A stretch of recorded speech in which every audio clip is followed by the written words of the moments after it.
अब disguised unemployment के बाद में हमें ये देखना है कि इस कंडीशन को कैसे इम्प्रूव किया जाए, how to create more employment. जब तक एम्प्लॉयमेंट अपॉर्चुनिटीज़ जनरेट नहीं होगी तब तक हम लोगों को किसी सेक्टर से रिमूव करके दूसरे सेक्टर में नहीं डाल सकते।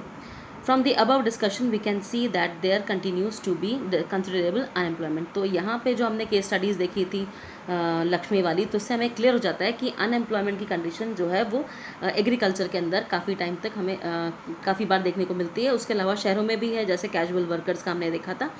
देर are also people who are not employed at all, और कुछ ऐसे भी हैं जो कम्प्लीटली बेरोजगार हैं।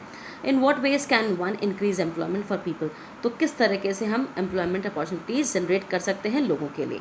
Take the case of Lakshmi with her 2 hectares plot of an unirrigated land. अब यहाँ पे लक्ष्मी का हमने देखा था कि 2 हेक्टर ज़मीन है और अनइरीगेटेड लैंड है उसकी। तो अगर यहाँ पे गवर्नमेंट जो है कुछ पैसा स्पेंड करती है या बैंक से उसको लोन वगैरह मिल जाता है वेल बनाने के लिए, कुआं बनाने के लिए, तो वो अपनी लैंड को इजीली इरीगेट कर पाएगी। Lakshmi will then be able to irrigate her land and take a second crop, और इसके साथ ही वो दूसरी फसल भी उगा पाएगी क्योंकि अब वो बारिश पर डिपेंड नहीं है। Wheat during the rabi season, इस तरह से राबी खारिफ कोई सा भी सीजन हो वो फसलें उगा सकती है। Let us suppose that 1 hectare of wheat can provide employment to 2 people. अब मान लेते हैं कि 1 हेक्टर ज़मीन से 2 लोग काम कर रहे हैं गेहूँ उगाने के लिए for 50 days including sowing, watering, fertilizing, मतलब जितना भी काम है वो 2 जनों के द्वारा कंप्लीट हो सकता है 1 हेक्टर ज़मीन पे गेहूँ उगाने का। सो 2 more members of the family can be employed in our own field. तो इस तरह से 2 लोगों से काम चल सकता है, 2 हेक्टर ज़मीन है तो 2 लोगों से काम चल सकता है। Now suppose a new dam is constructed. अब मान लेते हैं नया डैम बन रहा है या कैनाल्स बन रही है गाँव के अंदर ताकि खेतों को इरीगेट किया जा सके। This could lead to a lot of employment. तो इससे क्या होगा कि एम्प्लॉयमेंट राइज होगा, अपॉर्चुनिटीज़ बढ़ेगी क्योंकि कंस्ट्रक्शन एक्टिविटीज़ में लोगों की ज़रूरत पड़ेगी, और ये जो फ्री लोग बैठे हैं या जो डिस्गाइज्ड अनएम्प्लॉयमेंट की कंडीशन में आ रहे हैं वो सब अपना पुराना वर्क छोड़कर वहाँ पर अपने आप को एम्प्लॉयड कर सकते हैं। Then now suppose Lakshmi and other farmers produce much more than before. अब पहले से ज़्यादा प्रोडक्शन हो रहा है तो क्या होगा, they would also need to sell some of this. अब क्योंकि प्रोडक्शन ज़्यादा है तो इनको कुछ फसलें बाजार में भी बेचने की ज़रूरत पड़ेगी। For this they made be required to transport their products to a nearby town. यानी अब इनको ट्रांसपोर्टेशन की ज़रूरत है क्योंकि इनको अपना प्रोडक्शन सरप्लस गुड्स जो है वो आसपास के टाउन में बेचना है। If the government invest some money in transportation, अगर सरकार यहाँ भी ट्रांसपोर्टेशन पे इन्वेस्ट करती है या स्टोरेज पे इन्वेस्ट करती है, गाँव में सड़कें वगैरह बनाती है, तो वहाँ पर मिनी ट्रैक्स वगैरह चलेंगे। उसकी वजह से लक्ष्मी और उसके अलावा जो दूसरे फार्मर्स हैं, अगर पानी भी पहुँचा दिया जाता है तो उसकी वजह से होगा क्या, लोगों को काम मिल जाएगा। एक तो रोड कंस्ट्रक्शन में, फिर ट्रांसपोर्टेशन में, स्टोरेज फैसिलिटीज़ में, इन सब में अपॉर्चुनिटीज़ क्रिएट हो जाएंगी। This activity can provide productive employment to not just farmers but also others such as those in service like transport और ट्रेड। तो यहाँ पर सिर्फ किसानों को काम नहीं मिल रहा है बल्कि ट्रेड ट्रांसपोर्टेशन में जो भी लोग हैं उनको भी काम मिल रहा है। Lakshmi's need is not confined to water alone. अब लक्ष्मी की ज़रूरत सिर्फ पानी की नहीं थी, उसको क्या क्या चाहिए, उसको अच्छे बीज चाहिए, फर्टिलाइजर्स चाहिए, एग्रीकल्चरल इक्विपमेंट्स चाहिए, पंप सेट चाहिए पानी निकालने के लिए। अब क्योंकि वो गरीब किसान है, she can not afford many of these, तो वो ये सारी चीज़ें अफोर्ड नहीं कर पाती, तो वो क्या करती है, उसको पैसा उधार लेना पड़ता है मनी लेंडर से, जहाँ पर उसको बहुत सारा हाई रेट ऑफ इंटरेस्ट पे करना पड़ता है।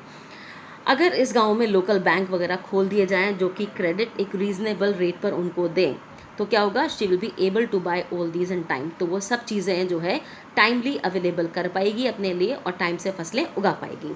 यानी this means that along with water we also need to provide cheap agricultural credit, यानी पानी के साथ साथ इनको सस्ती क्रेडिट फैसिलिटीज़ भी देने की ज़रूरत है।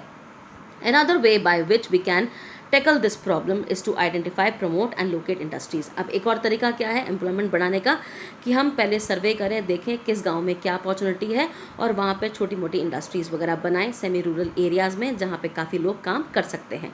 यानी उनको माइग्रेट होने की ज़रूरत नहीं है, अप डाउन करने की ज़रूरत नहीं है, अपने ही गाँव में उनको काम मिल जाएगा। For instance suppose many farmers decide to grow arhar and chickpea. मान लेते हैं बहुत सारे किसान जो हैं वो अरहर की दाल या दूसरी फसलें उगाना चाहते हैं, जैसे चना वगैरह है, तो वो क्या करेंगे, सेटिंग अप अ दाल मिल। तो आप गाँव में ही दाल मिल खोल दो, तो जैसे ही प्रोडक्शन होगा वो दाल मिल में जाएगा और जो चना है वो 2 टुकड़ों में यानी दाल में कन्वर्ट हो जाएगा। फिर उसके बाद आप उसकी प्रोसेसिंग आगे जो छिलके निकालने का काम होता है या उनकी पैकेजिंग का, बीनने का काम होता है, वो सब वहीं करा दोगे, तो एक के बाद एक दूसरी अपॉर्चुनिटी अपने आप क्रिएट होती रहेगी। ओपनिंग अ कोल्ड स्टोरेज, उसके अलावा जिन चीज़ों को कोल्ड स्टोरेज की ज़रूरत है तो कोल्ड स्टोरेज भी आप उसी एरिया में प्रोवाइड कर दो, जैसे पटैटोज़ हैं, अनियंस इनके लिए। तो इसमें क्या होगा, जो ट्रांसपोर्टेशन का जो इनिशियल लेवल पे खर्चा है या शहरों में जो स्टोरेज की जो खर्चा ज़्यादा आता है वो सब काफ़ी हद तक मिनिमाइज़ हो जाएगा। In villages near forest areas, फिर वो गांव जो कि जंगल के करीब हैं वहाँ पे हनी कलेक्शन के लिए सेंटर्स बना दिए जाएं, where farmers can come and sell wild honey. It is also possible to set up industries that process vegetable, वो इंडस्ट्रीज जो कि वेजिटेबल को प्रोसेस करती है, एग्रीकल्चर प्रोड्यूस जैसे potato, sweet potato, rice, wheat, tomato, fruits which can be sold in outside market. तो इन सब के लिए अगर हम गाँव में ही इंडस्ट्रीज़ या बाकी सेटअप कर देते हैं तो एक तो शहरों पर डिपेंडेंसी कम हो जाएगी, जो ओवर पॉपुलेशन हो रही है, जो स्लम्स क्रिएट हो रही है वो कम हो जाएगी, खुला खुला रहेगा शहर भी और गांव से भी लोगों को अपॉर्चुनिटीज़ आराम से मिल जाएगी। This will provide employment in industries locate in semi rural areas and not necessarily in large urban centres. तो आपको हर चीज़ के लिए शहर तक आने की ज़रूरत नहीं पड़ेगी। उसके अलावा जैसे चाइल्ड लेबर वगैरह हुआ करते हैं, sorry, do you know that in India about 46% of the population belongs to the age of 5 to 29 years. 46% आबादी हमारी इस एज ग्रुप में आती है और इसमें से सिर्फ 52% ऐसे हैं जो कि एजुकेशन को ले पाते हैं। द रेस्ट आर नॉट, बाकी नहीं ले पाते, वो कहीं ना कहीं चाइल्ड लेबर का शिकार हो जाते हैं।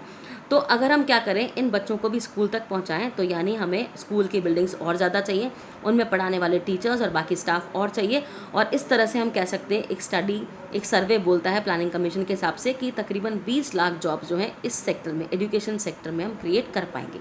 उसके अलावा हम देखते हैं अगर हम हेल्थ सिचुएशन को इम्प्रूव करें तो हमें और डॉक्टर्स चाहिए और नर्सेस चाहिए, हेल्थ वर्कर्स चाहिए, हॉस्पिटल्स चाहिए। तो अगेन यहाँ पर भी एम्प्लॉयमेंट क्रिएट हो जाएगा। उसके बाद दीज आर सम वेज, ये कुछ तरीके हैं जिसकी वजह से हम एम्प्लॉयमेंट क्रिएट कर सकते हैं। एवरी स्टेट और region has potential for increasing the income and employment for people in that area. अब हर स्टेट के अंदर कोई ना कोई पोटेंशियल है, कोई ना कोई पॉसिबिलिटी है कि जहाँ पर हम एम्प्लॉयमेंट को आगे बढ़ा सकते हैं। जैसे किसी एरिया में हम टूरिज्म को डेवलप कर सकते हैं, रीजनल क्राफ्ट है, इंडस्ट्रीज़ है, न्यू सर्विसेज है, जैसे IT है। तो हर जगह कोई ना कोई पॉसिबिलिटी होती है, तो हमें उसको सर्च करना है और उसको डेवलप करना है। Some of these would require proper planning and support, और कई बार इनके लिए प्रॉपर प्लानिंग और सपोर्ट की ज़रूरत होती है। जैसे प्लानिंग कमीशन का कहना है, says that if tourism as a sector is improve, कि अगर हम सिर्फ टूरिज्म को भी इम्प्रूव करें, एज अ सेक्टर इम्प्रूव करें, तो 35 लाख लोग जो हैं इसमें एडिशनल एम्प्लॉयड हो सकते हैं। We must realize that some of the suggestions discuss about would take a long time. अब यहाँ पे सजेशंस जो हमने डिस्कस करें, कहने में आसान लग रहे हैं, इनको लंबा टाइम लगा इम्प्लीमेंट करने के लिए, लेकिन इम्पॉसिबल नहीं है। तो चाहे तो इसमें अपॉर्चुनिटीज़ निकाली जा सकती है। उसके अलावा सरकार की तरफ से भी प्रयास किए गए हैं। Recognizing this, the central government in India made a law implementing the right to work in about 625 districts of India. अब उसके अलावा सरकार ने भी प्रयास करें तो 6 से 25 जो ज़िले हैं उनमें कुछ अपॉर्चुनिटीज़ निकाली है, और इसके अंतर्गत Mahatma Gandhi national rural employment guarantee act 2005 बनाया गया था, MG नरेगा। इस एक्ट के according those who are able to and are in need of work, वो लोग जो काम कर सकते हैं और जिनको काम की तलाश है, उनको सरकार की तरफ से 100 दिन का गारंटीड वर्क दिया जाता है। इफ़ द गवर्नमेंट फेल्स, और अगर सरकार उनको काम नहीं दे पाती, तो सरकार की ड्यूटी थी एम्प्लॉयमेंट देना उनको, तो सरकार उनको घर बैठे बैठे 100 दिन का जो वेतन बनता है, वेज बनता है, वो उनको देगी। The types of work that would in future help to increase the production from land will be given preference under the act. अब इस एक्ट के अकॉर्डिंग वो काम को ज़्यादा इंपॉर्टेंस दी जाती है जो कि आगे फ्यूचर प्रोडक्शन में, लैंड इम्प्रूवमेंट में भागीदार हो सकते हैं। तो ऐसे काम को इंपॉर्टेंस दी जाती है और ये सरकार की तरफ से प्रयास किया गया। इस तरह से और भी अपॉर्चुनिटी सरकार की तरफ से निकाली गई है।